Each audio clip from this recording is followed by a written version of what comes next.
I want to talk to you today about my aunt. Her name was Mary Ellen Cox.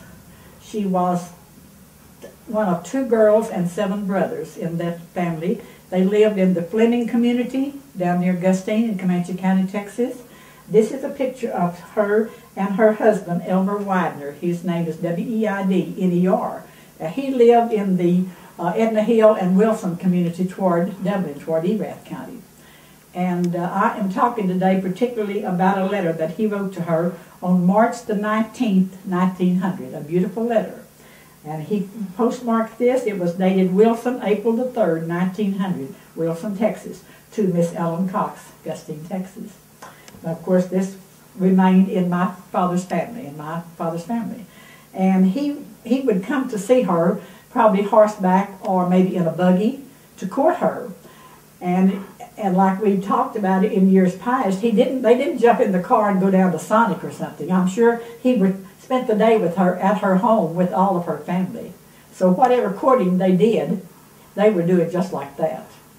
But this letter is so sweet. It is written on a beautiful embossed paper. When I was a child, this ribbon was a light blue. It has turned kind of cream with age. It's over 100 years old right now, of course.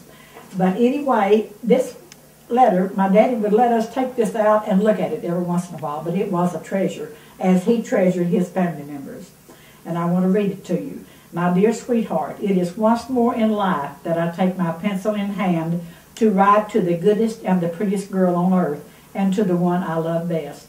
Ellen, you looked gooder yesterday than ever I saw you, and you could talk gooder than ever I heard you, and never, never will I forget them pretty eyes of yours. Well, Ellen, we got home all right. I hated to leave my good little Ellen, but if I hadn't, you would have run me off before now. I told you to think of me when dark comes tonight, to think that I'm writing to you, and I am writing. I may be fooling my time away writing to you, but I hope it is not that way, because I love you gooder than anybody on earth, and that is the truth. Ellen, you may fool me. I don't know. If you do, I can say the best girl on earth fooled me, and the prettiest one too.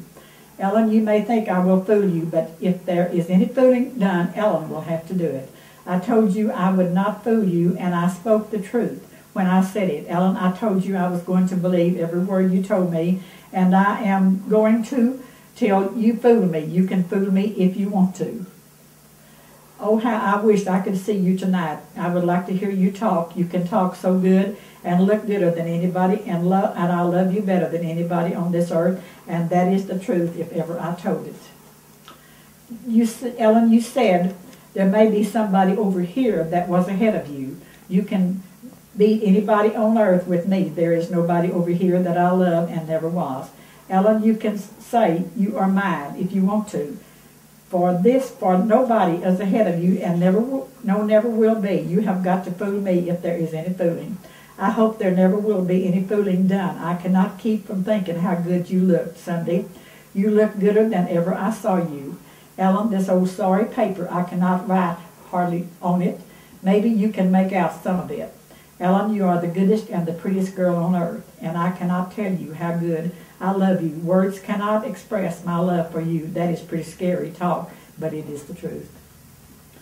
If ever I told it in my life, though it may never do me any good, I told you I was going to believe every word you said, and I am too. You can tell me a story, and I will believe it, but I hope you will never tell me a story, for I am not going to tell you any. Well, Ellen, I guess you are getting tired of reading such a letter, so I will close. I wish I could write a good letter. This is so sorry writing. I don't know whether you can read it or not. Excuse the bad writing and spelling and short letter. This is from one that truly loves you, and to the one I hope loves me. So bye-bye from your lover, Elmer, to Ellen.